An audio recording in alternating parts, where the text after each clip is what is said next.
The message came during a poetry reading on the outer colony of Brighton 7.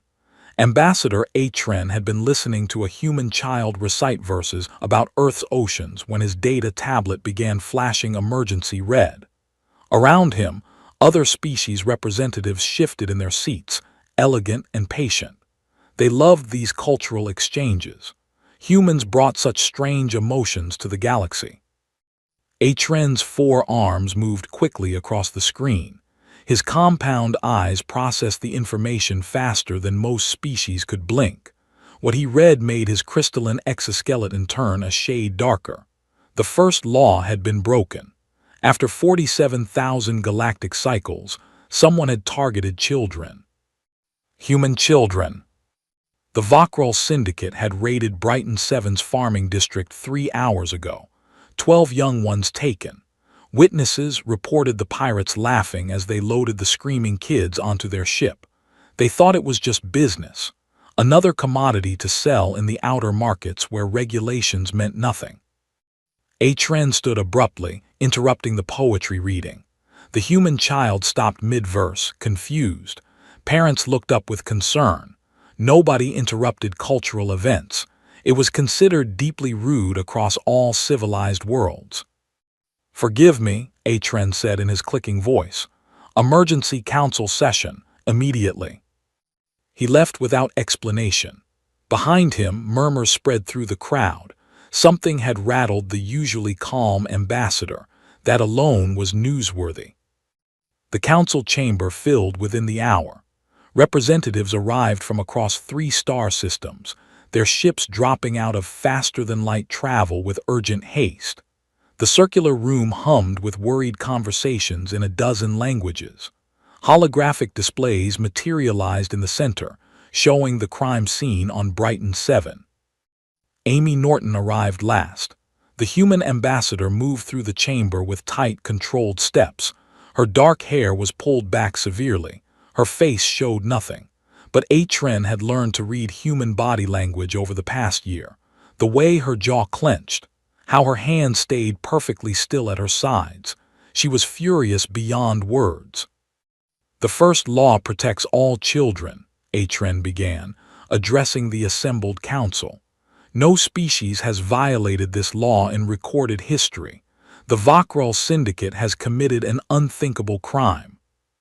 A Tellarian representative raised 3 of his tentacles. "Surely this is a mistake. Pirates are crude, but even they understand basic galactic law. Perhaps they didn't realize the captives were juveniles." Amy's voice cut through the chamber like ice. "They knew. The children were playing in a schoolyard. They specifically targeted the young ones and left adults alive to spread fear." Shocked silence followed. Several species made gestures of religious horror. The Chemeri delegate actually fainted, her floating form dropping to the floor with a gentle thud. Attendants rushed to revive her. "We must form an investigative committee," announced the Drellian chancellor. "Gather evidence. Determine appropriate legal responses. This will require careful deliberation." "Deliberation," Amy stepped forward. 12 children are being sold into slavery right now. Every minute we debate is another minute they're terrified and alone." "Ambassador Norton, we understand your distress," Atren said gently. "But galactic law requires proper process. We cannot simply—" "Cannot what? Act. The first law exists to protect children. All children. What good is a law if we talk about it while kids suffer?" The Drellian chancellor puffed his air sacs importantly. "Humans are new to galactic society. Perhaps you don't yet understand how these matters are handled. We have protocols, procedures. The Vakral Syndicate operates from the Tarak sector. We need warrants, jurisdiction agreements, extradition treaties." Amy stared at him. "How long will that take?" 3 to 4 weeks, perhaps 2 months if we expedite." 2 months? Amy's voice dropped to a whisper. "You expect children to wait 2 months while you file paperwork?" "It's how civilization functions, Ambassador. We cannot simply unleash military force every time." Amy turned and walked toward the exit. "Ambassador Norton, this session is not concluded," the Chancellor called after her. She paused at the doorway. When she looked back, Atren saw something that made his exoskeleton tingle with instinctual fear. Amy's face still showed no emotion, but her eyes had changed. They looked ancient, predatory. "You're right, Chancellor. I'm new to galactic society. I don't understand your civilized ways." She smiled, but it wasn't a happy expression.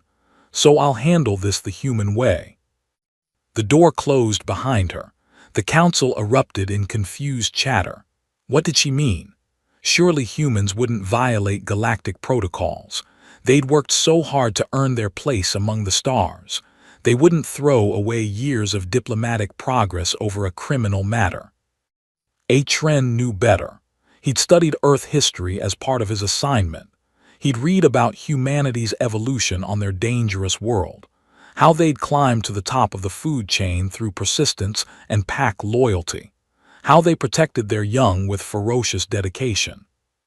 The galaxy had accepted humans because they seemed peaceful. They brought art and music and poetry. They cried at sad stories and laughed at simple jokes. They appeared soft compared to warrior species like the Kresh or the Heldari legions. But Atren had read deeper. He knew what humans were capable of when something precious was threatened. Earth's history was written in blood and ashes. They'd fought wars that left entire continents in ruins, not over territory or resources, over ideas, over people they loved. "We should send a diplomatic mission to the Vakral homeworld," the Chancellor was saying. "Open negotiations for the children's return." Atren wasn't listening. He was accessing secure channels, watching human fleet movements. Ships were already mobilizing. Military vessels that had been on patrol exercises were changing course, heading toward Vakral territory. Amy Norton had left the council chamber 30 minutes ago. In that time, the entire human navy had received deployment orders. "Chancellor," Atren interrupted, "I believe we have a situation developing." He projected the fleet movements onto the central hologram. 23 human warships, all converging on a single point, the Tarak sector. The chamber fell silent again. "They wouldn't," the Drellian Chancellor whispered. "They're a civilized species. They follow rules." Atren's crystalline body reflected the hologram's light.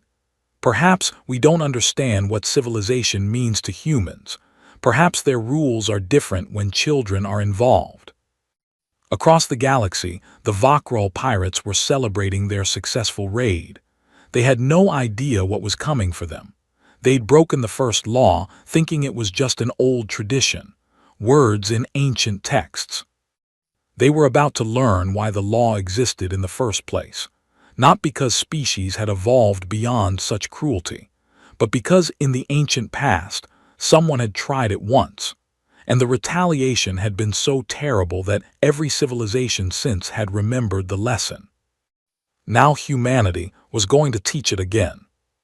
The Vakral ship smelled like rust and stale air. Bait counted ceiling panels to stay calm, 47 in the cargo hold where they kept the children. She'd counted them 6 times already, getting the same number each time. It was something to focus on besides the fear. Around her, the other kids cried or stayed silent. Danny pressed against her side, his small hand gripping her shirt. He was only 4. He kept asking when his mom would come. Bait told him soon, even though she had no idea if that was true. The pirates had grabbed them during outdoor study time. The teachers tried to stop them, but the Vakral were bigger and had weapons. Bait remembered her dad's lessons about staying alive. Don't fight when you can't win. Save your strength. Wait for the right moment. So she waited and counted ceiling panels and kept the little ones from giving up. A Vakral guard walked past their energy barrier. He was eating something that looked like meat but smelled worse. He glanced at the children and laughed, saying something in his own language to another pirate across the hold. Bait stared at him until he looked away. She wasn't sure why, but the guard seemed uncomfortable under her gaze. Maybe he'd never seen a human child before.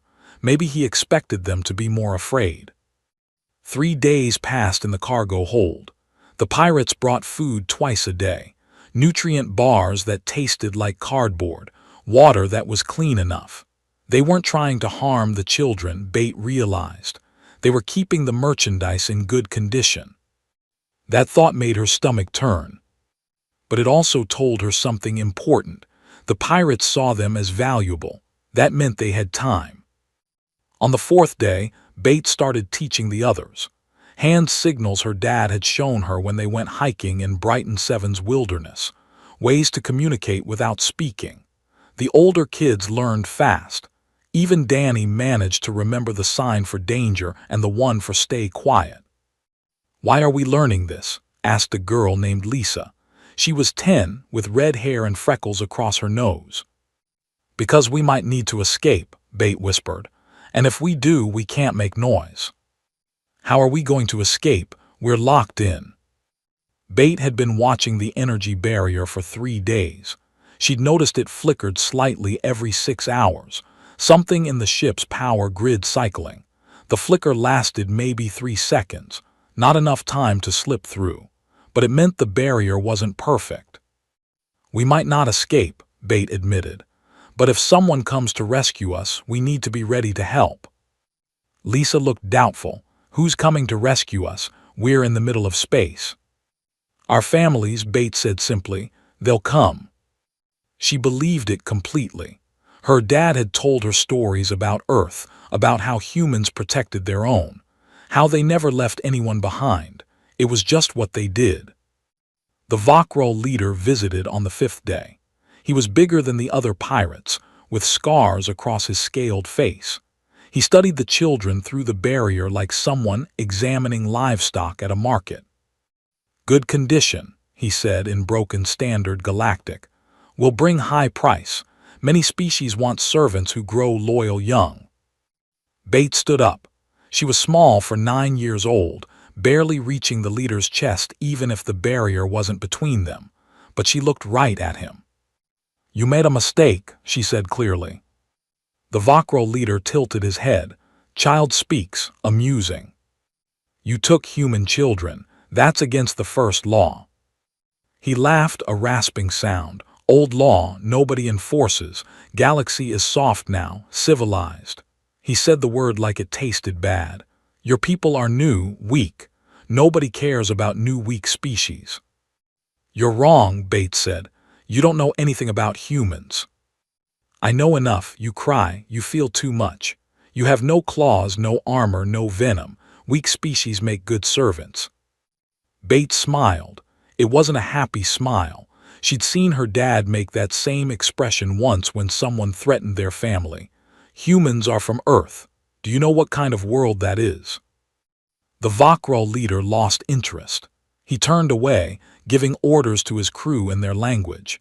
They were heading to a trading station in the Tarak sector. 3 more days of travel. Bates sat back down, pulling Danny close. The little boy had been quiet during the exchange, trusting her completely. "Was that smart?" Lisa whispered, "making him mad?" "Didn't matter," Bates said. "He doesn't understand anyway." But she'd learned something important from the conversation. The pirates thought humans were weak. They'd made their decision based on incomplete information. They didn't know about Earth's gravity, about its weather extremes, about the predators humans had survived. They didn't know that humans had evolved to be persistent hunters, that they could track prey for days across continents, that they never, ever gave up. Most importantly, they didn't know what human parents were like when their children were threatened. Somewhere out in the black between stars, Bates' father was probably looking at star charts, figuring out where the pirates might go. Her mom would be gathering supplies, preparing for whatever came next, and all across human space, other families would be doing the same thing. Because that's what humans did. They came for their own. Bate had read about Earth animals called wolves, how they hunted in packs, how they protected their young with absolute ferocity, How they could track scents across impossible distances and never stop pursuing prey once they'd chosen a target. Humans were descended from the same kind of determination. Different predator, same instinct. The Vakrul thought they'd captured helpless children. They didn't realize they'd just made themselves targets of Earth's most dangerous predator, parents protecting their young. Bait hugged Danny tighter and went back to counting ceiling panels. 47. Always 47. It was comforting to know some things stayed constant even when everything else was chaos. And somewhere out there, getting closer with every hour, her family was coming. The pirates would learn. Soon enough, they'd understand why the first law existed. Why for 47,000 years, no species had dared to harm another's children. Some lessons, Bait thought, had to be taught the hard way. The human fleet moved through space like a school of predatory fish. 23 warships in perfect formation, their blue and white markings bright against the black void. Captain Roth stood in the Vigilance Operations room, studying holographic projections that floated in the air before him. "They think we can't track them," he said quietly. His weathered face showed no emotion, but his crew knew that tone. Their captain was hunting. Owen leaned over a scanning station, his hands gripping the edge hard enough to make his knuckles white. "How are we following them? There's no trail in space, no footprints." Roth glanced at the younger man. Owen's son was one of the 12 taken. The father had volunteered immediately, along with dozens of other parents. Roth had accepted them all. They deserved to be here. "There's always a trail," Roth explained. "Their ship sheds microscopic particles, dust from their hull plating, molecules from their exhaust, skin cells from the crew that get vented with their air recycling." A technician looked up from her station. "We collected samples from the landing site on Brighton 7, cross-referenced with our database. The Vakrul use a specific alloy in their ship construction. Contains trace amounts of an isotope that doesn't occur naturally in most systems." "We're sniffing them out," Owen said, understanding dawning. "Like tracking an animal through the forest." "Exactly." Roth pulled up another display. "Humans are persistent hunters. We evolved to follow prey for days, weeks if necessary. We're just doing what our ancestors did, except now our forest is space and our prey leaves atomic signatures instead of footprints." The operations room hummed with activity. Crew members worked at various stations, each one focused on a different aspect of the hunt. One team analyzed gravitational wake patterns. Another tracked minute fluctuations in background radiation. A third compared stellar cartography with known pirate routes. Ambassador Atren appeared on the main communication screen. His crystalline form looked agitated, shifting through several color variations. "Captain Roth, the Galactic Council demands you cease this pursuit immediately. You're violating 17 different treaties and protocols." "Noted," Roth said without looking up from his data. "You can't just ignore." "Ambassador, with respect, my priority is 12 terrified children, not paperwork." Atren's compound eyes focused intently. "The Council is prepared to levy sanctions against humanity. Your entire species could lose galactic citizenship." Now Roth looked at the screen. "Ambassador, do you have children?" The question seemed to surprise Atren. "My species reproduces through communal egg clutches.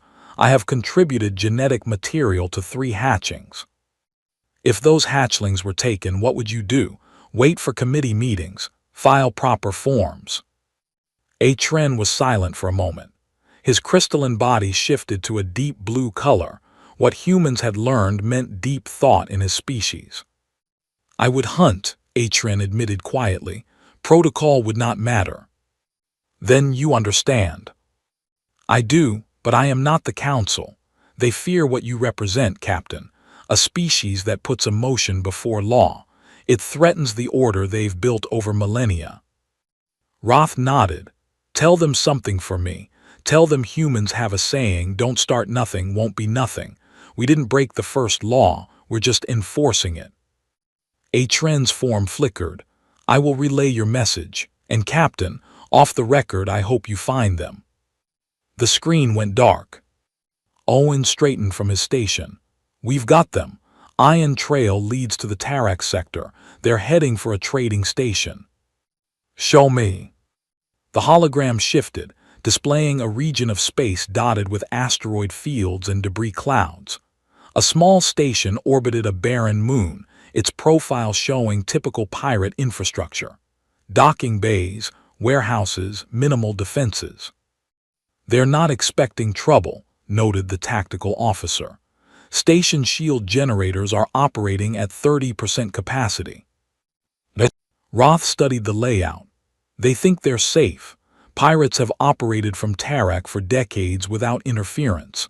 Council won't authorize action in that sector because of jurisdictional complications. But we're not the Council, Owen said. No, we're not. The Vigilant crossed into Tarak sector 18 hours later. The pirate station's sensors detected them immediately. Emergency broadcasts went out across multiple frequencies. The Vakro leader, comfortable in his station headquarters, received the alert with disbelief. Human warships here, this is neutral territory. His second-in-command, a nervous Drethik with twitching antennae, checked the scans. 23 vessels, Captain, military grade. They're not slowing down. Impossible, humans follow rules, they're civilized. They're arming weapons. The Vakro leader felt the first touch of real fear. Raise shields. Contact the Hask clan, tell them we need reinforcement. This is our territory, we have rights. The first human salvo hit the station's shield generators with surgical precision. Not the main structure, not the docking bays, just the power systems. Alarms screamed across the station. Pirates scrambled to battle stations, confusion and panic spreading. They'd raided colonies before, stolen cargo. Nobody ever came after them here. Tarak was safe. It had always been safe. The second salvo took out their communication arrays. The third eliminated their weapon platforms. The Vakro leader watched his defenses disappear in systematic destruction. The humans weren't trying to destroy the station. They were dismantling it, piece by piece, with terrifying efficiency. They're launching boarding craft, his second-in-command reported, voice shaking. On the Vigilant, Roth gave the order he'd been waiting to give since Brighton 7. Marines launch, secure the children, everyone else is secondary. Owen strapped into his armor with the other volunteers. Parents, siblings, friends of the taken children. They'd trained for combat in the 3 days it took to track the pirates. Now they moved with purpose toward the assault shuttles. The Vakro leader sent one final transmission before the humans boarded, a plea to any ship in range. They're not civilized. They're not following any rules there. The transmission cut off as the first human Marines breached the hull. In the cargo hold, Bate heard the explosions. She stood up, gathering the other children behind her. What's happening? Danny asked, frightened by the noise. Bate smiled. This time it was genuine. Our families are here. Human Marines moved through Tarak Station like water flowing downhill, finding every crack and opening. Their black armor gleamed under emergency lighting, blue markers on their helmets identifying squad positions. The pirates had never fought an enemy like this before.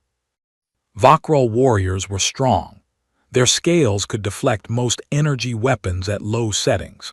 They'd won countless battles against other species through pure physical advantage. But humans didn't fight fair, they fought to win. A group of Vakro guards tried to hold a corridor junction. They had good cover, superior numbers, and a defensive position. By galactic warfare standards, they should have been able to hold that position for hours. The humans didn't even slow down. They threw devices that filled the corridor with thick smoke. Then they came through it like ghosts, using thermal imaging to see what the pirates couldn't. The fight lasted 30 seconds. Owen moved with his squad toward the station's detention level. His armor felt heavy, but his steps were light. Years of carrying his son on his shoulders had taught him how to move with extra weight. Now that strength had a different purpose. "Contact ahead," the squad leader whispered through the comm. 4 hostiles, civilian prisoners visible. Owen checked his weapon. Rules of engagement. Anyone who surrenders walks away. Anyone who doesn't. They rounded the corner fast. The Vakrol guards reached for weapons. 3 chose surrender, dropping their arms and backing against the walls with hands raised. The 4th tried to shoot. He didn't get a second chance. Owen stepped over the body without looking down. His focus was on the cells ahead. Human prisoners, crew from a merchant vessel the pirates had raided months ago. They looked shocked to see rescuers. "We're here for children," Owen said. "Where are they keeping the kids from Brighton 7? An older woman pointed deeper into the station. "Cargo hold 7, lower level. I heard the Vakrol leader talking about moving them soon." "Not anymore." Owen's squad moved on, leaving a medical team to evacuate the prisoners. Elsewhere in the station, Captain Roth walked through the chaos with calm purpose. Pirates fled before him. Some tried to fight. Those attempts ended quickly. Roth had been fighting since before most of these pirates were born. He knew every trick, every desperate move. A Drethic clan leader tried to bargain. "We have rights. This is neutral territory, the Council." "The Council isn't here," Roth said simply. "I am." The Drethic read something in the human's eyes and ran. Roth continued toward the command center. The Vakrol leader had locked himself inside, surrounded by his best warriors. They'd barricaded the entrance and had enough firepower to hold off an assault for days. Roth studied the door for exactly 10 seconds. Then he opened a comm channel. "This is Captain Roth to Vakrol leader. You have one chance. Release the children, surrender yourself, your crew can live." The response came through speakers, the Vakrol leader's voice trying to sound brave. "You can't breach this door. We have enough supplies to wait out any siege. Eventually your fleet will have to leave." "Wrong answer." Roth signaled his demolition team. They placed shaped charges around the door's frame, angled to direct the blast inward. The explosion was massive but controlled. The door became shrapnel, taking out half the Vakrol defenders instantly. The remaining pirates stared in shock. That wasn't how sieges worked. You were supposed to negotiate, find peaceful solutions, wait them out. Humans didn't wait. The Vakrol leader found himself on his knees, hands bound, watching humans secure his command center with practiced efficiency. Around him, his warriors who'd survived were treated with medical care. Those who'd surrendered, the ones who'd kept fighting, weren't breathing anymore. "You're monsters," he spat at Roth. "Savages." Roth looked at him with empty eyes. "We're parents, there's a difference." In Cargo Hold 7, Bate had organized the children into the corner furthest from the door. She'd heard the fighting getting closer. Explosions. Shouting. The energy barrier was still active, but the guards had run away 10 minutes ago. "I'm scared," Danny whispered, pressing close to her. "I know, it's okay to be scared, but listen to those sounds. Those are human weapons, human tactics, they're coming for us." Lisa hugged herself, trying to stay calm. "How do you know it's not more pirates?" "Because pirates run when humans hunt them." The cargo hold door exploded inward, not as dramatically as the command center, but enough to make the children scream. Smoke filled the room. Bates stood up, putting herself between the door and the younger kids. A figure emerged from the smoke, black armor, blue helmet markers, a human voice speaking softly. "It's okay, you're safe now. We're here to take you home." Bate felt her knees go weak. All the strength she'd maintained for days suddenly drained away. She'd been brave because the others needed her to be. Now she could let go. Owen took off his helmet. His eyes scanned the children, counting, checking for injuries.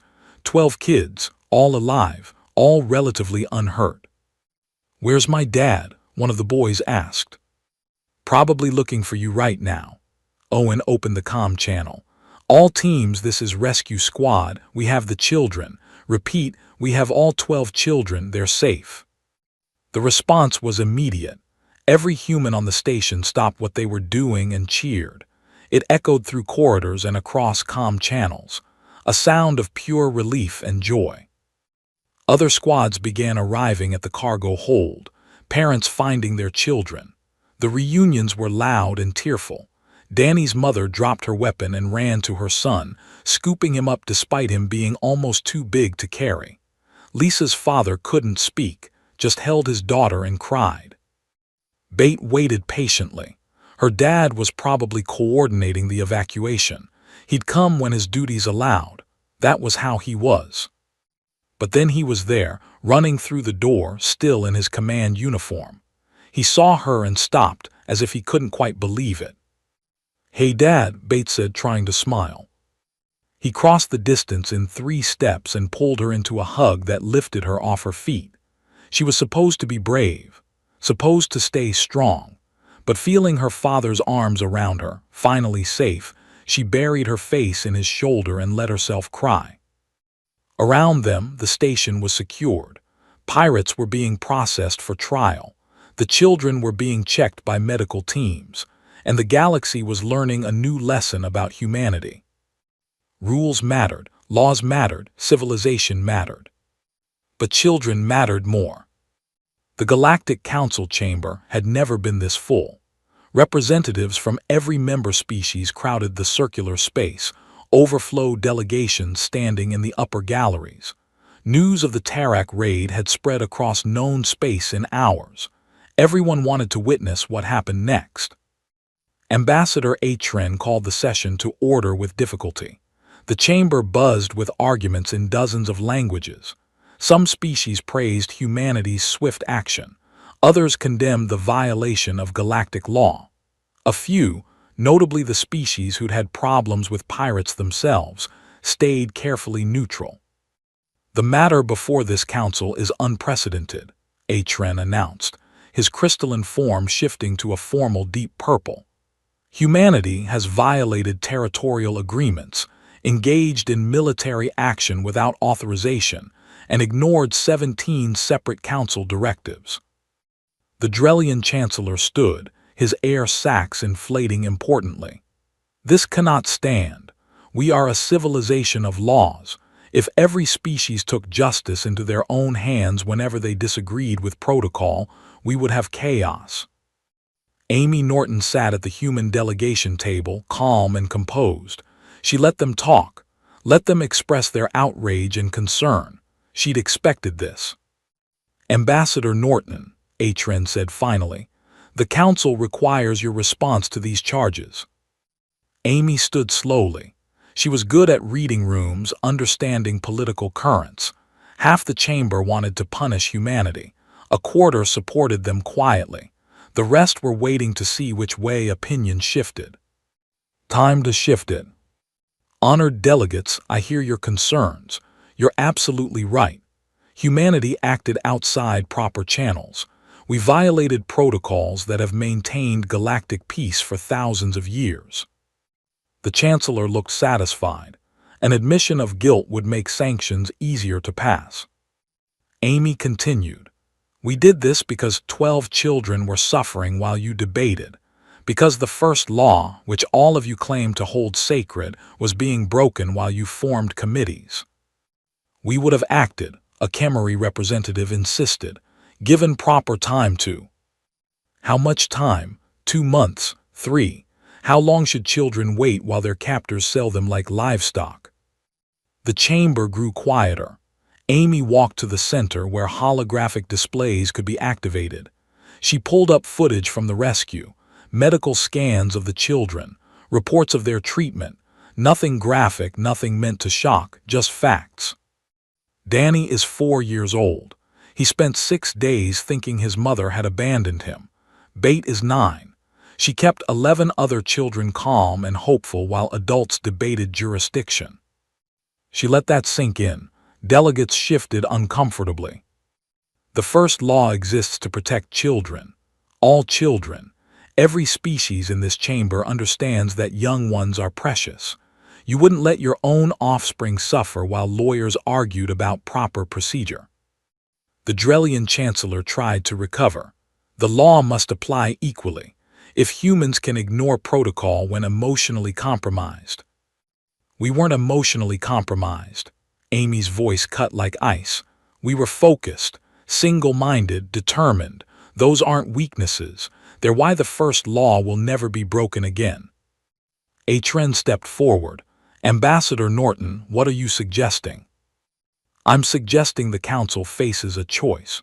You can punish humanity for acting decisively, make an example of us, show everyone that rules matter more than results.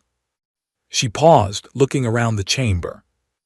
Or you can recognize that the first law needs enforcement, real enforcement, not committees and subcommittees and diplomatic protest letters, actual teeth. A Talarian delegate raised tentacles. You're proposing humans become enforcers. That's absurd. You're one species among thousands. No, I'm proposing we work together, create a rapid response force, joint command between species. When children are threatened, this force acts immediately. No debates, no jurisdictional arguments, just action. The chamber erupted in discussion.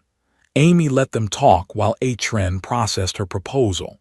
The ambassador's crystalline body cycled through several colors, indicating deep consideration. Finally, HFY called for order. The Council will take a brief recess to discuss this proposal. Ambassador Norton, please remain available. Amy returned to her seat. She'd played her card. Now they'd either accept partnership or try to make an enemy of humanity. Either way, the message was clear. Touch human children, face human consequences. Touch any species' children, face consequences. During the recess, something interesting happened. Smaller species, those without powerful militaries, began approaching the human delegation privately. They'd all had problems with pirates, raiders, slavers.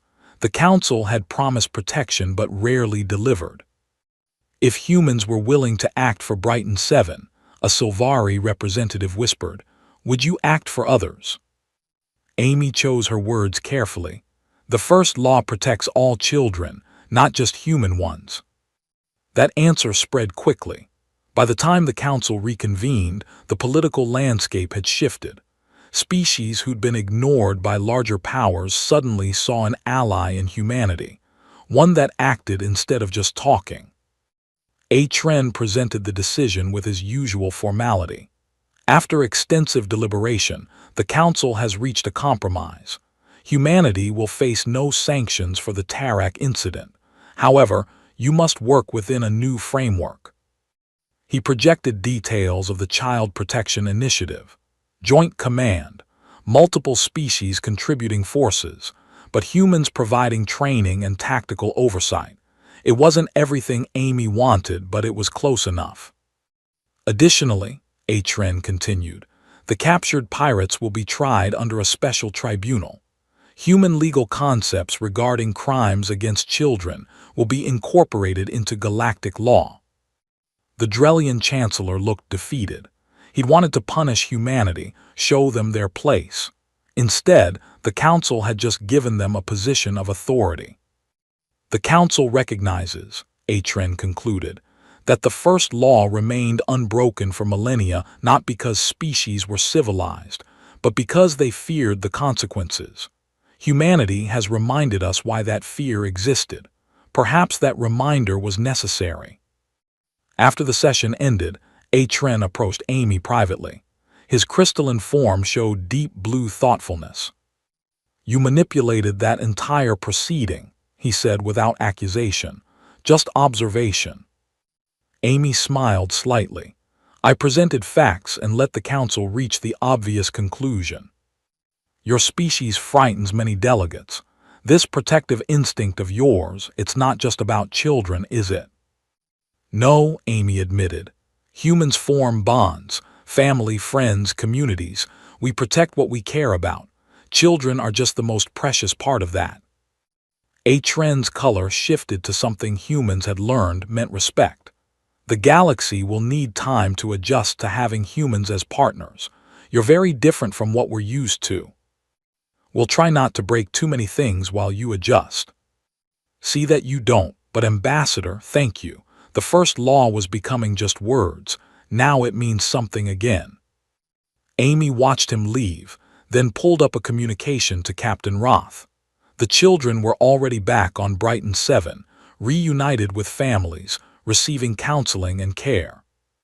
Everything she'd fought for, negotiated for, manipulated for. All worth it for 12 kids sleeping safely in their own beds. The galaxy was learning. Civilization wasn't about avoiding conflict. It was about knowing what was worth fighting for. 6 months changed everything. Brighton 7's playground had been rebuilt with input from both human and alien engineers. The swings could accommodate different body types. The climbing structures adjusted height based on who used them. Kids from 3 different species played together under the warm light of dual suns. Bait pushed Danny on a swing, watching him laugh as he went higher. The little boy had nightmares for the first month after the rescue. Now he was mostly back to normal. Mostly. He still didn't like small enclosed spaces and preferred sleeping with his bedroom door open. Higher, Danny shouted, delighted. Bait obliged. Remembering when she'd been his age and fearless about everything.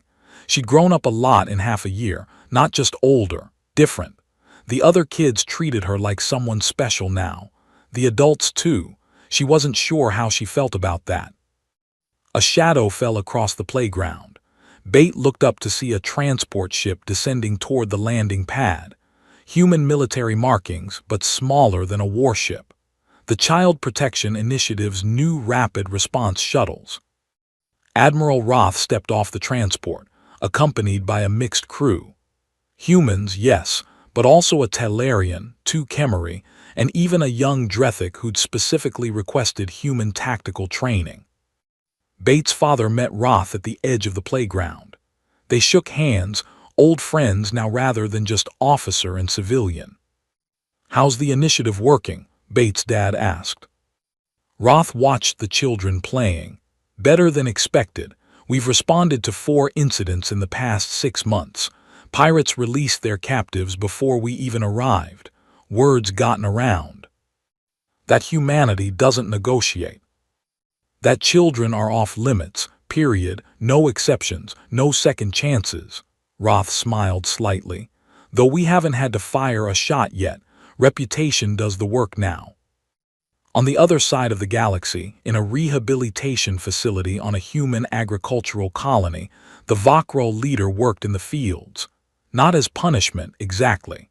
Human justice had introduced a new concept to galactic law: restorative service. He spent his days helping grow food that fed colony children, watched them play during break times, learned their names, their personalities, their dreams.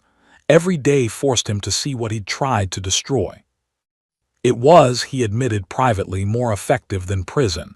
He understood now. Children weren't commodities or weaknesses. They were the future, every species' future. Harming them didn't just hurt individuals. It damaged everything civilization tried to build. A human supervisor approached. "You've been approved for communication privileges. Your family sent a message." The Vakro leader took the data tablet with hands that still had trouble being gentle. His own children had written him. They didn't understand why he was so far away, but they missed him, wanted him to come home. Reading their words, seeing their clumsy attempts at writing, he felt something he'd never experienced before. Shame. Real, deep shame. These were someone's children he'd taken, someone who felt about their kids the way he felt about his own. He looked across the field at the human children playing. One of them waved at him. A little girl who'd somehow decided the scary alien working the fields was interesting rather than frightening. He waved back carefully, trying not to scare her. Back on Brighton 7, Ambassador HFY's ship landed near the playground. The crystalline ambassador had started visiting the colony monthly, checking on the children, making sure they were adjusting well. But Bates suspected the real reason was simpler. HFY liked seeing the results of what they'd built together. The Child Protection Initiative wasn't just military force. It included counseling programs, educational exchanges, and cultural understanding initiatives. HFY approached the playground slowly. Children made him nervous. His species didn't interact much with their young after hatching, but human children had taught him something about joy and resilience. "Ambassador Bate," he greeted her formally. She rolled her eyes. "I'm not an ambassador, just a kid." "You spoke before the council, helped change galactic law. That makes you more than just a child." "Maybe, but I'd rather just be a kid." HFY's crystalline body shifted to a warm amber color. Humans had taught him that showing emotion wasn't weakness. "Then be a child. You've earned that right." Danny ran over, completely unafraid of the towering alien. "Are you staying for dinner? Mom's making pasta. It's really good." HFY looked uncertain. Human food still confused him, but he'd learned that sharing meals was important to this species. "I would be honored," he said formally. That evening, Bates sat on her porch watching the sun set. Purple and orange light painted the sky in colors that never got old. Adults talked inside, making plans for the future. The Child Protection Initiative was expanding, more species joining, more resources devoted to keeping kids safe. Lisa came and sat beside her. The red-haired girl had become Bates' best friend over the past months. Shared trauma had a way of bonding people. "You think it'll stick?" Lisa asked. "Everything they're building, the laws and protections and stuff." Bate considered the question. "I think people remember lessons learned the hard way. The galaxy forgot why the first law existed. Now they remember. Because humans reminded them. Because children mattered enough to fight for." Inside, adults from 3 different species shared a meal and laughed at jokes that didn't quite translate properly. Outside, children played without fear. And across the galaxy, criminals looked at targeting the young and decided the risk vastly outweighed any possible reward. The first law had been words, ancient text in forgotten archives. Now it had teeth. Now it had enforcement. Now it had humans behind it, and humans had demonstrated very clearly what happened when their protective instincts were triggered. Bate thought about the Vakro leader, working in fields half a galaxy away, learning through daily interaction what children actually were, not commodities, not weaknesses, just young ones who needed protection while they grew strong enough to protect themselves. Maybe he'd change, maybe he wouldn't, but his children would grow up knowing their father had learned an important lesson, that some lines existed for good reasons, that breaking them brought consequences. Danny called from inside, "Bate, dinner's ready." She stood up, brushing dust from her clothes. Lisa followed her toward the warm light and friendly voices. Tomorrow she'd go back to school, practice her math, study galactic history, be a normal 9-year-old. But tonight she was just a kid having dinner with family and friends. Human and alien alike, all gathered around a table, sharing food and stories and laughter. The galaxy had learned its lesson. Children were precious. All children, every species. And there were now beings willing to enforce that truth with absolute determination. Bate walked inside to join her family. Behind her, the dual suns finally set, painting Brighton 7 in peaceful darkness. Stars appeared overhead. Somewhere among them, patrol ships kept watch. Humans and their allies protecting what mattered most. The first law would never be broken again. Some lessons, once learned properly, lasted forever.